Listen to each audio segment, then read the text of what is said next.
welcome to the Metals Investment Forum. It's our pleasure to have Brian Skanderbeg, CEO of GFG. Welcome, Brian. Thank you very much, Chen. Glad to be part of you today. Well, your stock is starting to break out, just starting, and you seem to have some fantastic results. Can you tell us what you have recently? Last week we put out some great drill results, 10 grams over 16 meters. This is the best drilling we've done in Timmins to date. It was the initial holes being published of last year's Q4 drill program. So very high grade, shallow depth. It ties to some historic drilling, and it's just nice to get it out into a really positive gold market. Seems like the market's definitely been receptive to the results. And we're quite optimistic we can keep some more results coming to market. So yeah, great drill results in Timmins. Oh, just in Timmins. How shallow it is? Can you tell us? This hole is like most of our work in Timmins. We're looking above 250 meters vertical. We're in an area that is under glacial cover, so there's about 10 to 15 meters of overburden here. That particular intercept is about 100 meters, 120 meters vertical, so still very shallow. And it's directly linked to a 5/25 intercept that was about 75 meters vertical. So we're still very near surface. We have a few holes going down deeper that show the system still does have some legs to it. But really optimistic that we're seeing a great looking ore body shape up that has some good grade. Also has this kind of bulk tonnage aspect where we had some much broader intercepts too. And all of that within what should be pitable depth. So this is very encouraging, and it's ultimately why we go to Timmins, because we think there's a lot of systems yet to be found out there in this belt. Oh, excellent. So you mentioned you have a few more drillings without coming. I am understanding you have like a very big step out coming. What do you see so far? Yeah, we've got a few things. When we think about the drill program we designed last year, 17 holes, it was really designed to locally understand the structure. So we have some follow-up sort of 30, 40, 50 meter infill holes in the core of the area where we've seen the best grade. We have some holes coming underneath it down in this sort of 250 to 300 meter elevation depth window. And we think we've seen some encouraging rocks and logged some really nice looking core in those at depth. So I'd really love to show the system had some legs going to depth. Like most explorationists, we want to step out and show things like 300, 500, a kilometer away. We also have a nice step out hole. It's out there about 800 meters. The rocks look very similar, lots of good sulfides, lots of good veining, widths that are between 5 and 10 meters in multiple zones. So we're pending assays on that, really optimistic that, it looks like we're showing some very relevant extensions to the system and that the system's working well, still up to a kilometer away. So to me, that's just showing scale of the system. We think we're onto something quite relevant. And again, that intercept was still quite shallow, being only a couple hundred meters deep, and no drilling out in that direction based on the historic work. No drilling out there. The deposit, as we understand it, was about a kilometer long historically, or the mineralized system, and we're past that envelope now in terms of where we're stepping out, and we're still seeing good looking mineralization. So, this could really start to get some legs if we get some assays and show some width on step out holes too. Oh, excellent. So when those results will come out, that every investor is wondering. That's a huge step What we're looking for is timing. So the good thing is many of the assay turnaround time are running 4 to 6 weeks now, so it's a little better last year. Optimistic we see some windows coming out or some assays coming out in the next few weeks. We put one release out last week, just let the market digest that, get some more assays back, get to a critical mass, and then distribute those. So in the next month or so, definitely like to see those things come to market, and optimistic that of the 13 holes we still have remaining to publish, that we'll still have some very good assays in those too.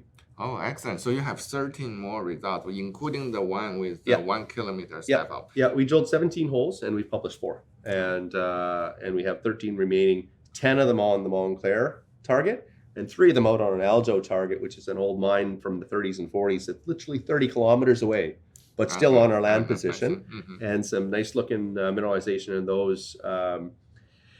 The historic work in that area revealed veins that are 10, 20, 50, 100 grams, like up to 3 ounce material in some of these historic veins over at Aljo.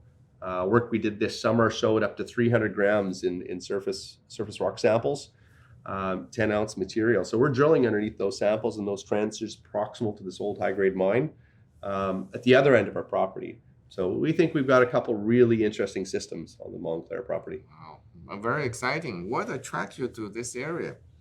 To me, as an explorationist, I look at the history of exploration. I look at who did the work. I looked at what the philosophy was at the time. And this is an area, it's along the Pipestone Break east of Timmins. There's mines located along it, Clavos and Fen Gib really flank Croesus mine. Those are mines on either side of our property. But if you understand this area, it was pretty immature outside the deposit that was drilled back in the 60s. Not much drilling outside of it. There's about 20 meters of clay or till cover, and then you're clay covered on top of that. So it's not an easy area to go explore. There's no outcrops here. I refer to this as preserved endowment. We're still looking in the first 100 meters of rock that has not been tested.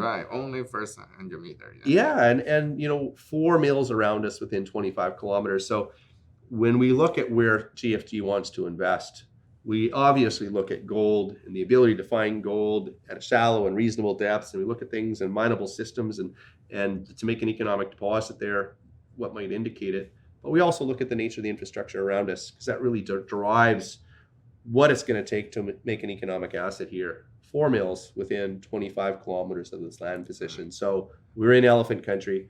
We're working in an area that we think is pretty immature, and we're surrounded by mills that I think just in time will look to feed an alternative feeds sources like things like GFG can find here. Well, for average investor, can you tell them which company owns those 4 mills? Yeah, Newmont owns a 12,000 ton a day mill in Newmont in proper Timmins proper. Pan American owns a 4,000 ton a day mill. McEwen owns the Stock mill, also a large. And then Agnico Eagle owns the ex-St. Andrews assets, Holt Holloway, about a 3,000 ton a day mill. Those are all sizable mills. Holt Holloway, care and maintenance. McEwen, modest producer these days. Right. Pan American, 2.5 gram head grade from underground. Dome, full of blended between Borden being trucked 180 kilometers and the Dome pit and Hoyle Pond.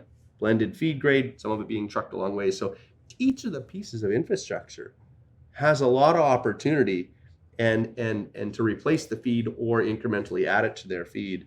And to me, I just, if you find 1 million or 2 million ounces here, it's a value to any of those companies. Right. Excellent. Compare with your tiny market cap, there will be a lot of interest if you find a few million ounce high grade deposit right there. Yeah, no, certainly. And I think the history in Timmins is also that transaction history has been demonstrated by companies like Lakeshore and Probe and Trelawney. These were discoverers in the belt. None of them exist because they've all been bought. And that's really what will transact, what will happen here. If there's a relevant discovery, I fully expect it will end up in somebody else's mill. And it's not a bad thing. From a strategy point of view, we really look for filter geology, preserved endowment, and then what's the infrastructure base here? Because that's really driving what you need to find before it becomes economic. Oh, excellent. With a few minutes left, maybe you talk about your another exciting project, the Intsui leach. That's a revolutionary technology. We have this asset in the U.S. It's called Rattlesnake Hills. There's about $40 million been spent on it, 100,000 meters of drilling. There's no compliant resource, but there's a well mineralized gold system there, and we can run sizes and internal models on it, and maybe it's 500,000 ounces, maybe it's more, maybe it's less, but it's in that range. And what we came across was an opportunity of a private company that's trying to bring in situ mining to gold. And inherently, you're never going to see in situ mining if you're using cyanide, but there is a dual extraction technique that uses a triiodide, an iodine-based solution. It's recyclable. It's controlled by their parent company, Envirometals.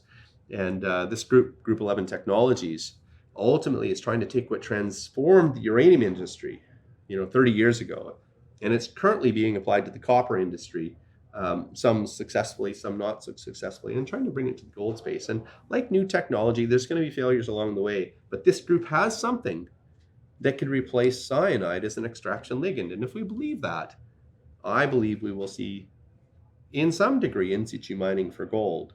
And this is one of the companies initially trying to develop this technology. They're our partner on the US asset. We're an equity holder in them, and they have the option to earn to 70% of our project in the US by taking it through to commercial production. They're currently in the early stages of that analysis. Initial metallurgical work was very encouraging. Hopefully this year we see large diameter drilling and some permitting towards the first in situ test. This would be their vision for this year. And, super happy that we can partner with somebody like that that's really trying to be innovative. So I think GFG is a unique platform. We've got earlier stage assets in Timmins, like Penn and Dore West. We've got more advanced stage assets where we're showing economic hits at shallow depths. We've got pending assays. And we've got this sort of call option on a unique technology. We're not funding it. We have a carried interest at it and an exposure to the technology. So it's a unique value contributor for the GFG shareholder. So that's what we've tried to do, is create a portfolio of assets where our shareholders can win in 6 different ways, and then fund each of those incrementally, or put some of our assets with partners where we're still leveraged to. Oh, excellent. Look, we have a very exciting year coming. Hopefully next time we'll talk, open the champagne and celebrate. Yes, I would love to do that, Chen Lin. I'd love to take a drink bottle of champagne and really do thank you so much for the opportunity here and your support, and the shareholders as well. Oh, great. Glad to be a shareholder. Thank you. Thank you.